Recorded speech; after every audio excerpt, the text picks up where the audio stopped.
Sir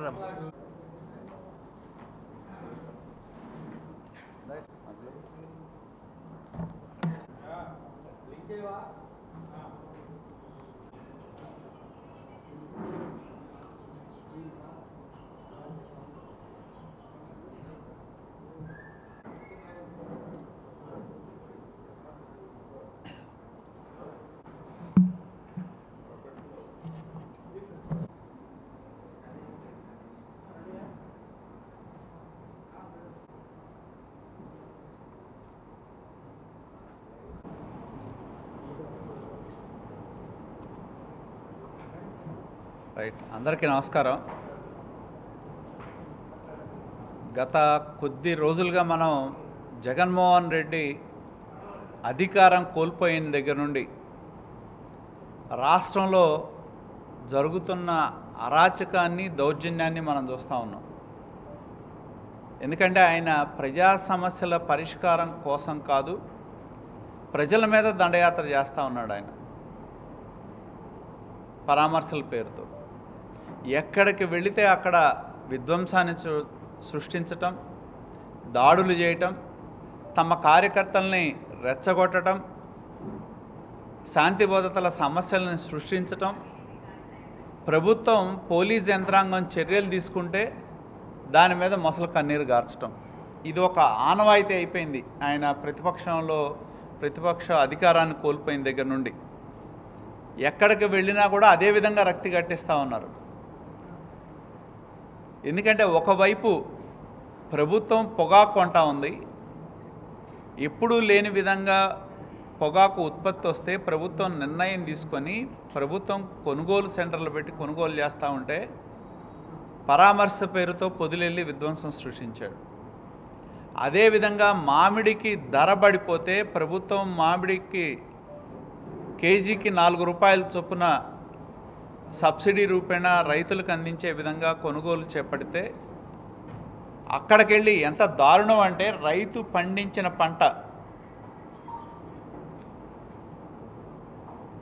తోట ఎవరిదో, పంట ఎవరిదో దాన్ని తీసుకొచ్చి రోడ్ల మీద పోసి వాటిని తమ జెండాలు కట్టిన ట్రాక్టర్ల చేత తొక్కిచ్చి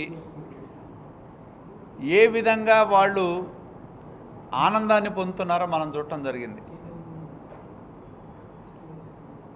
ఆయన అధికారంలో ఉన్నప్పుడు రైతులు పంట లేక మన జిల్లాలోనే మనం చూస్తే ధాన్యాన్ని 1000 రూపాయలు కూడా తగనమ్మారు. వరదలు వస్తే ఆయన 5 సంవత్సరాలు ముఖ్యమంత్రిగా ఉంటే వరదలు వస్తే పొలంలో అడుగుపెట్టని వ్యక్తి.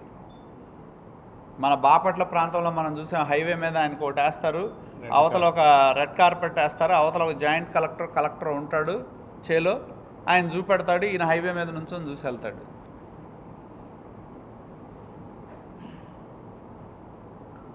అధికారం ఉన్నప్పుడు ప్రజల గురించో, ప్రజల కష్టాల గురించో, పేదవాడి గురించో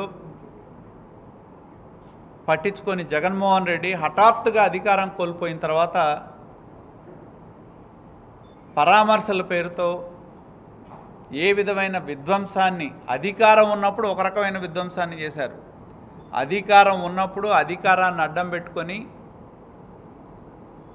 తమతో విభేదించే రాజకీయ పార్టీల మీద, నాయకుల మీద, మేధావుల మీద తప్పుడు కేసులు పెట్టి వేధించిన సందర్భాలు మనం చూసాం. ఎప్పుడూ చూడాల. అసలు ఈ రాష్ట్రంలో సిఐడి ఉందనేది ఎవరికి తెలియదు. ఆ సిఐడిని ఉపయోగించి 100 కేసులు పెట్టారు రాష్ట్రంలో గత ప్రభుత్వంలో.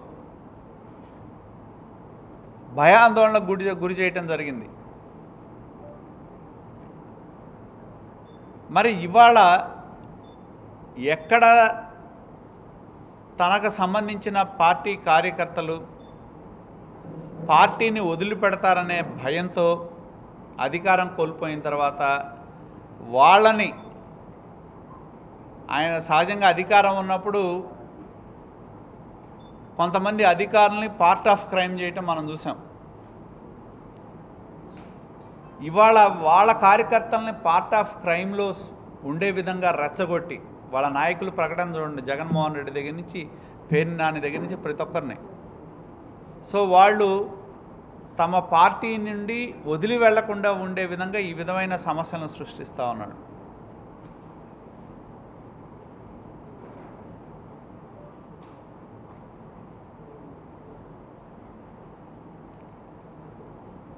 అలాగే నాకు ఆశ్చర్యం కలిగింది ఇవాళ అనుకుంటా అంబటి రాంబాబు వెళ్ళి ఎస్పీ ఆఫీస్ ముందు ఏదో ధర్నా చేసినట్టు చూసి ఏంటంటే ఆయన ఏదో సోషల్ మీడియాలో కామెంట్లు వచ్చినాయి అంట, దానికి ఏందో ఇది చేయలేదంట.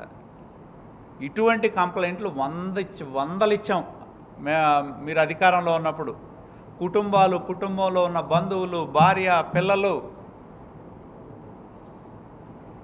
అడ్డగోలు కామెంట్లు, చివరికి జడ్జిల మీద కూడా కామెంట్లు పెట్టారు. ఏనాడైనా మీరు స్పందించారా? ఇవాళ కేవలం ఏంటంటే రాజకీయ మనుగడ పోతుంది అనే ఉద్దేశంతోనే ఈ వీధి నాటకానికి తెరదీశారు.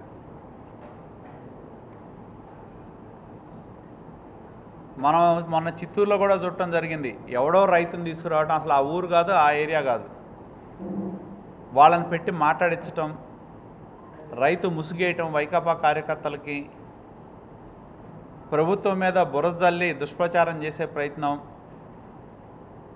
ఒక పథకం ప్రకారం ప్రభుత్వం మీద బురద జల్లటం, శాంతి భద్రతల సమస్య సృష్టించటం, దాని ద్వారా రాజకీయ లబ్ధి పొందాలనే ప్రయత్నం వైకాపా పార్టీ జగన్మోహన్ రెడ్డి చేస్తూ ఉన్నాడనేది స్పష్టం అవుతూ ఉంది.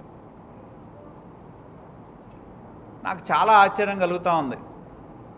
ఎందుకంటే మా పొన్నూరులో నేను చెప్పాను, మొన్న కూడా 2 వర్గాల మధ్య గొడవ జరిగింది అనేది వాస్తవం. అది దానికి ధూళిపాల నరేంద్ర కుమార్ని మొదట ముద్దాయి పెట్టాలని ఒకటి. రెండోది, రోజుకో నాయకుడు వస్తున్నాడు. ఇది స్క్రిప్ట్. రోజుకో నాయకుడు వస్తాడు. ఓ రోజు వరికుటు అశోక్ బాబు, ఒకరోజు నాగార్జున, ఒకరోజు ఆ నందిగం తోకల జగన్మోహన్ రావు, నిన్న మొన్న ఈయన Sajjala Ramakrishna Reddy camp clerk. Script అన్నమాట అదంతా. రావటం, చదవటం, చదవటం. నేను అడుగుతున్న వైకాపాలో ఉన్న దళిత నాయకుల్ని, మేధావుల్ని నేను అడుగుతా ఉన్నాయా, మొన్న మీ జగన్మోహన్ రెడ్డి కారు కింద ఒక దళితుడు పడి చనిపోతే మానవత్వం ఉన్నాడు ఎవడైనా సరే బండి ఆపి, అవసరమైతే ఆ స్థాయిలో ఉన్న నాయకుడు బండి ఆపి ముందు హాస్పిటల్కి తరలిచ్చి చనిపోయినప్పుడు ప్రోగ్రాం క్యాన్సిల్ చేసుకొని వెనక్కి వెళ్తాడు. కానీ జగన్మోహన్ రెడ్డి లాంటి మనస్తత్వం ఉన్న వ్యక్తి కారు కింద పడినా తన కారు కింద పడనట్టు, చనిపోకుండా ఉన్నట్టు చక్కగా కారు దొక్కిచ్చి వెళ్ళి శుభ్రంగా ఆయన వెళ్ళి ఓపెనింగ్ చేసుకొని అటు ఇటు పొల్లు దండాలు పెట్టాడు. ఆయన అంత నటన ఎవరికన్నా సాధ్యపడుద్దా? ఎవరికైనా మానవత్వం ఉన్న మనిషికి సాధ్యపడదు. మరి జగన్మోహన్ రెడ్డికి ఏం పేరు పెట్టాలో మనం చూడాలి. మానవత్వం ఉన్న మనిషి ఎవడైనా సరే కారు కింద పడితే దిగి, అందులో రాజకీయాల్లో ఉన్నాళ్ళు, మనిషి నా కారు కింద చనిపోయాడని ఆగి, అవసరమైతే ఆ రోజు ప్రోగ్రాం క్యాన్సిల్ చేసుకొని తర్వాత ఇంకో రోజు పెట్టుకుంటారు. అంటే మనిషి ప్రాణాల కంటే మనిషి ప్రాణం పోయినా పర్లేదు, తన పర్యటన ముఖ్యమనే మనస్తత్వం కలిగిన వ్యక్తి.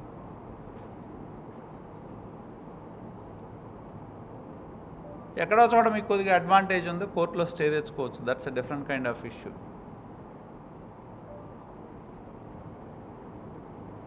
అంటే దాన్ని బట్టి జగన్మోహన్ రెడ్డి యొక్క మనస్తత్వం ఏంటి అనేది మనకు స్పష్టమవుతా ఉంది.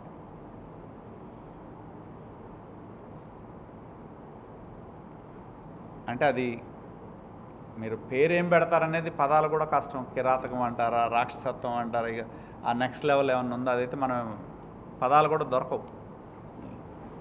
సో అంటే మామూలుగా రాజకీయాల్లో ఉండాల్సిన నాయకుల కంటే ఒక విభిన్నమైన మనస్తత్వం కలిగిన వ్యక్తి అనేది స్పష్టమవుతూ ఉంది. ఎవడు ప్రాణం ఉన్నా పోయినా నాకు అనవసరం, ఎవడు బతికున్నా నాకు అనవసరం, పోయినా నాకు అనవసరం, నాది నేనే అనే మనస్తత్వం. కాబట్టి ఈ నాయకులు ఈ మాట్లాడే నాయకులు నేననేది అసలు ముందు మీ జగన్మోహన్ రెడ్డిని నిలదీయాలి మీరు. ఒక దళిత వ్యక్తి ఆయన కారు కింద పడితే పర్యటన ఆపకుండా బ్రహ్మాండంగా ఊరేగింపులు చేసుకుంటూ పొర్లు దండాలు పెట్టిన మీ నాయకుడిని మీరు నిలదీయాల్సింది.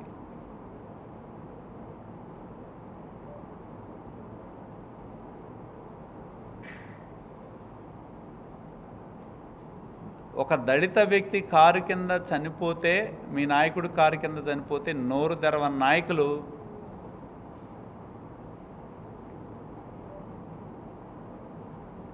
ఇక్కడికి వచ్చేటప్పటికి ఆ చిన్న సంఘటన పట్టుకొని గగ్గోలు పెడుతున్నారు.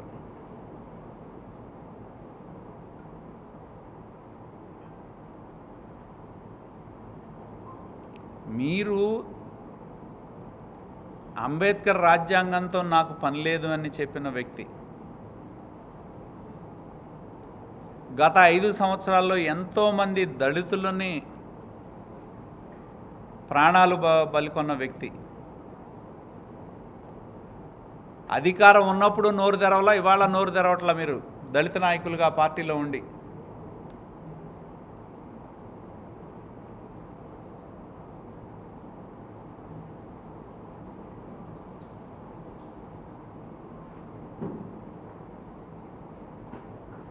ముందు మీకు దళితుల ఆత్మగౌరవం అనేది మీకుంటే ముందు ప్రశ్నించాల్సింది మీ నాయకుడిని.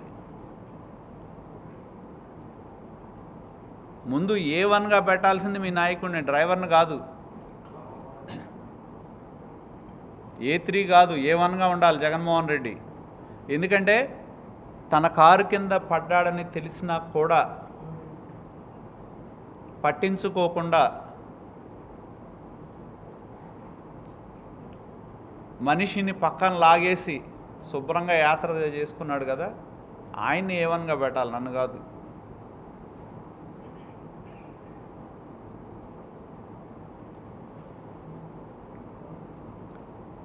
కూటమి ప్రభుత్వం వచ్చిన తర్వాత శాంతి భద్రతలు ప్రజలు ఊపిరి పీల్చుకున్నారు. శాంతి భద్రతల్లో రాజీ లేకుండా, గంజాయి లాంటివి లేకుండా ప్రభుత్వం కృషి చేస్తూ ఉంటే రాష్ట్రంలో అటు అభివృద్ధి సంక్షేమం అమలవుతూ ఉంటే ప్రపంచవ్యాప్తంగా ఉన్న పెట్టుబడిదారులు రాష్ట్రానికి వస్తూ ఉంటే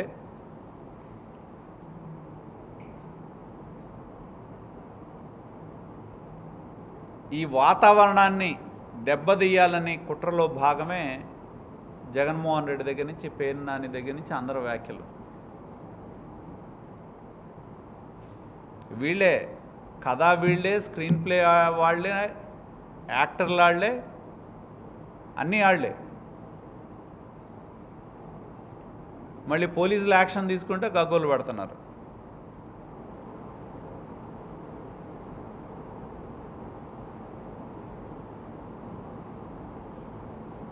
కాబట్టి ఇది గత ప్రభుత్వంలో జరిగిన స్కాములు ఏవైతే ఉన్నాయో బయటికి రావటం మనం చూస్తూ ఉన్నాం. లిక్కర్ స్కామ్ అనేది ఎటు నుంచి ఎడిపోతుంది, ఇక్కడి నుంచి దుబాయ్ దాకా వెళ్ళింది.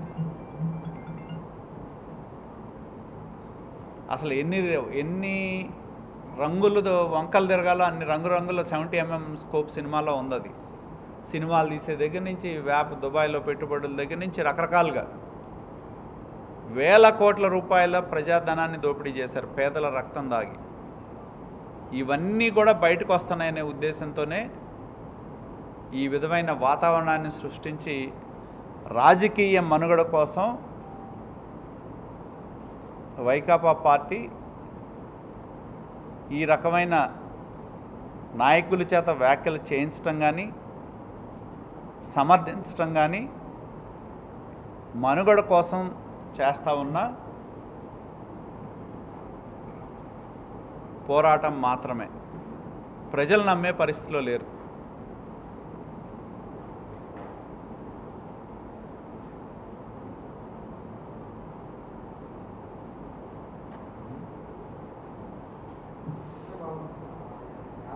కంట్రోల్ చేయడంలో కానీ లేకపోతే పోతున్న విధానం కొద్దిగా లోపాలు పడుతుంది. ఎందుకంటే పోలీసు గారు ముందు అనుమతి లేదంటాడు, తర్వాత 100 మంది తర్వాత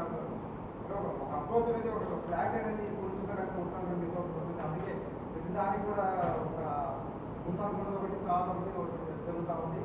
ఏది కూడా ప్రభుత్వం వైపు నుంచి కూడా కానీ పోలీసు వైపు నుంచి కానీ కంట్రోల్ చేసే చర్యలే జరగట్లేదు. మీ వైపు నుంచి లోపాలు లేవంటారా? అంటే పోలీస్ వైపు నుంచి ఏదన్నా అక్కడక్కడ వైఫల్యాలు ఉంటే ప్రభుత్వం దృష్టికి తీసుకెళ్తాం, వాటి మీద దృష్టి పెడతాం అనేది జరుగుతుంది. కాకపోతే ఏంటంటే వాళ్ళు అనుమతి తీసుకునేది ఒకటి, వాళ్ళు కేవలం కోరుకునేది ఏంటంటే ఇందాక నేను చెప్పినట్టు ఏదో ఒక రకమైన ఉద్రిక్తత సృష్టించాలి, విధ్వంసం సృష్టించాలి. ఈ రెండే వాళ్ళ ఆలోచనలు. అనుమతి పెట్టినప్పుడు వాళ్ళకే తెలుసు అనుమతులు ఏమొచ్చినాయి అనేది. ఎవరికైనా ఇప్పుడు మేము పెట్టినా అనుమతులు ఇస్తారు, ఎంతమంది ఉండాలనేది ఇస్తారు. కానీ వాటిని ఉల్లంఘించడమే లక్ష్యంగా పనిచేస్తున్నారు, విధ్వంసం చేయటమే లక్ష్యంగా పెట్టుకొని పనిచేస్తూ ఉన్నారు. కాబట్టి ఖచ్చితంగా మేము కోరేది ఏంటంటే పోలీసులు కూడా మరింత దృష్టి పెట్టాల్సిన అవసరం అయితే ఉంది. ఎవరైతే, ఎందుకంటే దీన్ని అలుసుగా తీసుకొని మనం చూస్తూ ఉన్నాం, పేర్ని నాని లాంటి వాళ్ళు. ఇప్పుడు గతంలో మనం చూసాం, అచ్చెన్నాయుడు ఆపరేషన్ చేయించుకున్నా కూడా పోలీస్ జీబులో ఎక్కడ శ్రీకాకుళం నుంచి ఇక్కడ విజయవాడ దాకా తీసుకొచ్చారు. ఆపరేషన్ జరిగి 2 రోజులు కూడా కాలేదు, నాకు ఇబ్బంది ట్రావెల్ చేయాలన్నా. అలాగే మాలాంటి వాళ్ళని కూడా సంబంధం లేకుండా కేసులు పెట్టి అరెస్ట్ చేశారు. అందులో కరోనాలో నాకు బాగా గుర్తు, మమ్మల్ని మా దగ్గర జైల్లో ఏ టెస్టులు చేసినా నెగిటివ్ వచ్చింది. పోలీసు సిఐడి మన ఏసీబీ విచారణ తీసుకెళ్ళి జైల్లో తీసుకెళ్ళి ఇచ్చేటప్పుడు కరోనా టెస్టులు చేస్తే అన్నీ నెగిటివ్ వస్తాయి. అంటే ఉద్దేశపూర్వకంగా అచ్చెన్నాయుడు చూసినా మాది చూసినా ప్రభుత్వ వ్యవస్థలను ఉపయోగించి వాళ్ళంతటా వాళ్ళు ఇదైపోయినా పర్లేదు. రఘురామకృష్ణరాజుని అదృష్టం ఉండి బతికాడు, విపరీతంగా కొట్టారు. అంటే అధికారాన్ని పోలీసుల్ని ఉపయోగించి మనుషులు చనిపోయినా పర్లేదనే దానిలో ఈ 3 సంఘటనల నిదర్శనం. మీకు మెడికల్ రిపోర్ట్ ఏమో కొట్టలేదని ఇస్తారు,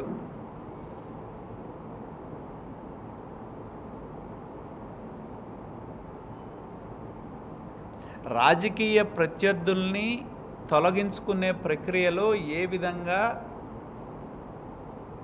అధికారాన్ని పోలీసులను ఉపయోగించారనే దానికి ఈ సంఘటనలన్నీ కూడా నిదర్శనం. ప్రజలు ఊపిరి పీల్చుకున్నారు. శాంతి భద్రతల్లో రాజీ లేకుండా, గంజాయి లాంటివి లేకుండా ప్రభుత్వం కృషి చేస్తూ ఉంటే, రాష్ట్రంలో అటు అభివృద్ధి సంక్షేమం అమలవుతూ ఉంటే, ప్రపంచవ్యాప్తంగా ఉన్న పెట్టుబడిదారులు రాష్ట్రానికి వస్తూ ఉంటే,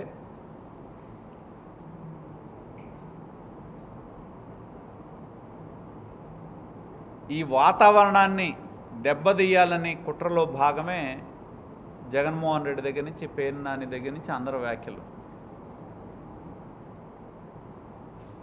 వీళ్ళే కథా, వీళ్ళే స్క్రీన్ ప్లే వాళ్ళే, యాక్టర్లు వాళ్ళే, అన్నీ వాళ్ళే.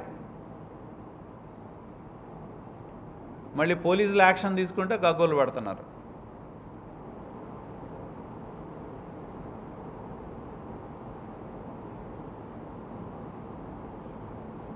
కాబట్టి ఇది గత ప్రభుత్వంలో జరిగిన స్కాములు ఏవైతే ఉన్నాయో బయటికి రావటం మనం చూస్తూ ఉన్నాం. లిక్కర్ స్కామ్ అనేది ఎటు నుంచి ఎడిపోతుంది, ఇక్కడి నుంచి దుబాయ్ దాకా వెళ్ళింది. అసలు ఎన్ని రంగులు వంకలు తిరగాలో అన్ని రంగురంగుల 70mm స్కోప్ సినిమాలో ఉంది. అది సినిమాలు తీసే దగ్గర నుంచి, దుబాయ్లో పెట్టుబడుల దగ్గర నుంచి రకరకాలుగా వేల కోట్ల రూపాయల ప్రజాధనాన్ని దోపిడీ చేశారు, పేదల రక్తం దాగి. ఇవన్నీ కూడా బయటకు వస్తున్నాయనే ఉద్దేశంతోనే ఈ విధమైన వాతావరణాన్ని సృష్టించి రాజకీయ మనుగడ కోసం వైకాపా పార్టీ ఈ రకమైన నాయకుల చేత వ్యాఖ్యలు చేయించటం కానీ, సమర్థించటం కానీ మనుగడ కోసం చేస్తూ ఉన్న పోరాటం మాత్రమే. ప్రజలు నమ్మే పరిస్థితిలో లేరు.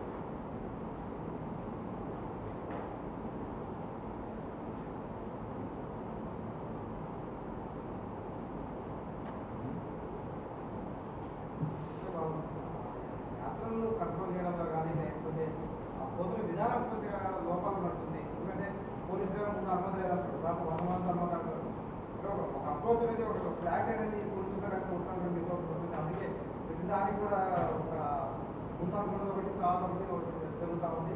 ఏది కూడా ప్రభుత్వం వైపు నుంచి కూడా కానీ పోలీసు వైపు నుంచి కానీ కంట్రోల్ చేసి చర్యలు జరగట్లేదు. మీ వైపు నుంచి లోపాలు లేవంటారా?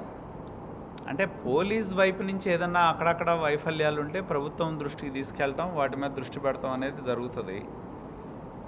కాకపోతే ఏంటంటే వాళ్ళ అనుమతి తీసుకునేది ఒకటి, వాళ్ళు కేవలం కోరుకునేది ఏంటంటే ఇందాక నేను చెప్పినట్టు ఏదో ఒక రకమైన ఉద్రిక్తత సృష్టించాలి, విధ్వంసం సృష్టించాలి. ఈ రెండే వాళ్ళ ఆలోచనలు.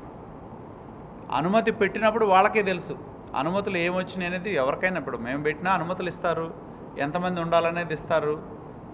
కానీ వాటిని ఉల్లంఘించటమే లక్ష్యంగా పనిచేస్తున్నారు, విధ్వంసం చేయటమే లక్ష్యంగా పెట్టుకొని పనిచేస్తూ ఉన్నారు. కాబట్టి ఖచ్చితంగా మేము కోరేది ఏంటంటే పోలీసులు కూడా మరింత దృష్టి పెట్టాల్సిన అవసరం అయితే ఉంది. ఎవరైతే, ఎందుకంటే దీన్ని అలుసుగా తీసుకొని మనం చూస్తూ ఉన్నాం, పేరు నాని లాంటి వాళ్ళు. ఇప్పుడు గతంలో మనం చూసాం, అచ్చెన్నాయుడు ఆపరేషన్ చేయించుకున్నా కూడా పోలీస్ జీబులో ఎక్కడ శ్రీకాకుళం నుంచి ఇక్కడ విజయవాడ దాకా తీసుకొచ్చారు. ఆపరేషన్ జరిగి 2 రోజులు కూడా కాలేదు, నాకు ఇబ్బంది ట్రావెల్ చేయాలన్న. అలాగే మాలాంటి వాళ్ళని కూడా సంబంధం లేకుండా కేసులు పెట్టి అరెస్ట్ చేశారు. అందులో కరోనాలో నాకు బాగా గుర్తు, మమ్మల్ని మా దగ్గర జైల్లో ఏ టెస్టులు చేసినా నెగిటివ్ వచ్చింది. పోలీసు సిఐడి మన ఏసీబీ విచారణ తీసుకెళ్ళి జైల్లో తీసుకెళ్ళి ఇచ్చేటప్పుడు కరోనా టెస్టులు చేస్తే అన్నీ నెగిటివ్ వస్తాయి. అంటే ఉద్దేశపూర్వకంగా అచ్చెన్నాయుడు చూసినా మాది చూసినా ప్రభుత్వ వ్యవస్థలను ఉపయోగించి వాళ్ళంతటా వాళ్ళు ఇదైపోయినా పర్లేదు. రఘురామకృష్ణరాజుని అదృష్టం ఉండి బతికాడు, విపరీతంగా కొట్టారు. అంటే అధికారాన్ని పోలీసుల్ని ఉపయోగించి మనుషులు చనిపోయినా పర్లేదనే దానిలో ఈ 3 సంఘటనల నిదర్శనం. మీకు మెడికల్ రిపోర్ట్ ఏమో కొట్టలేదని ఇస్తారు,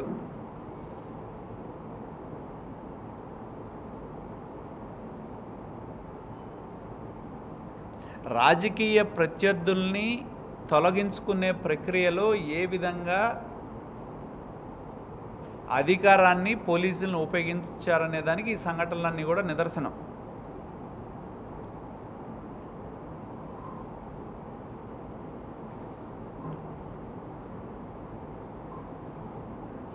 నాకు సంబంధం లేని సంఘటన, 2 గ్రూప్స్ ఒక చోట ఉన్నాయి. నేను మొన్నే చెప్పా, అదే ప్లేస్కి 5గురు వైకాపా వాళ్ళు వచ్చారు. ఎందుకు వచ్చారో తెలియదు. ఏదైతే వాళ్ళు కూర్చున్న షాప్ ఉందో వైకాపా సానుభూతి పరుంది. పక్కన మావాడు ట్రాక్టర్ బాగు చేయించుకోవడానికి వచ్చారు, మా వాడి మీద దాడి చేయడానికి వచ్చారు. అనుకోకుండా జరిగింది, రివర్స్ అయింది అంతే. నాకేం సంబంధం? నేను అదే చెప్తుంది, నేను కాదురా బాబు, ముందు మీరు వెళ్ళినాడు మీ నాయకుడి మీద కంప్లైంట్ ఇవ్వండి. మీ నాయకుడు కారు ఒక దళితుడిని తొక్కి చంపేసింది. నిజంగా మీరు దళిత జాతి ఉద్ధరణ కోసం పుట్టిన దళిత నాయకులైతే ముందు మీ నాయకుడి మీద కంప్లైంట్ ఇవ్వండి, నా మీద కాదు. ఊరికినే వేదికలెక్కి మేమేదో దళితుల కోసం ఉన్నామని చెప్పటం కాదు. వైకాపాలో ఉన్న దళిత నాయకులు మీరు వెళ్ళినాళ్ళు అసలు ముందు మీ నాయకుడి మీద కంప్లైంట్ ఇవ్వాలయ్యా. మా నాయకుడు కారు కింద పడి ఓ దళితుడు చనిపోయాడు, తొక్కిచ్చాడు మా నాయకుడు, ఎక్కి తొక్కి ఆయన చనిపోయినా కూడా మా నాయకుడు బ్రహ్మాండంగా ఆపకుండా సత్యనపల్లి దాకెళ్ళి ఒక ఊరేగింపు చేసి 2 చేతులు పైకెట్టి పొల్లు దండాలు పెట్టి ఊరేగింపు చేసుకొని వచ్చాడు, ఒక దళితుడు చనిపోయాడు అనేది ముందు మీ నాయకుడి మీద ఇవ్వండి, నా మీద కాదు. మీరు దళితుల కోసం ఉన్నాళ్ళు అయితే చేయాల్సింది ఆ పని. ఎక్కడో సంబంధం లేని దాన్ని తీసుకొచ్చి నన్ను ముద్దాయిగా పెట్టాలని అడిగేవాళ్ళు. అసలు మీ నాయకుడు కారు కింద, మీ నాయకుడు కూర్చున్న కారు కింద పడి మనిషి చనిపోతే దాని గురించి మాట్లాడలేని వాళ్ళు మీరు దళిత జాతిని ఉద్ధరిస్తారా? ఇవన్నీ కూడా రాజకీయం కోసం చేసే.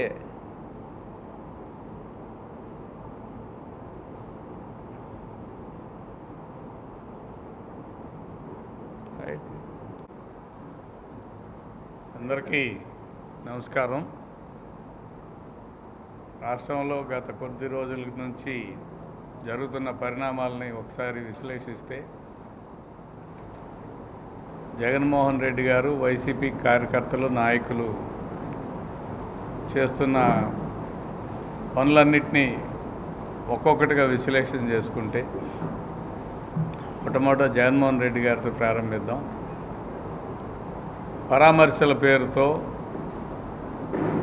దందా సృష్టించి దౌర్జన్యం చేస్తూ చనిపోయిన వాళ్ళని పరామర్శిస్తానని ఉద్దేశంతో కొంతమందిని చంపేస్తూ దానికి బాధ్యత తీసుకోకుండా మరి సత్తెనపల్లి పర్యటన సందర్భంగా సినిమా డైలాగులతో రప్ప నరుకుతాం అధికారానికి వస్తే అంటే దాన్ని సమర్థించటం చేత, అందులో తప్పేముందని మాట్లాడటం చేత పైనుంచి కింద దాకా నాయకులందరూ కూడా అదే బాణిని అందిపుచ్చుకున్న వాతావరణాన్ని మనం గమనిస్తాం.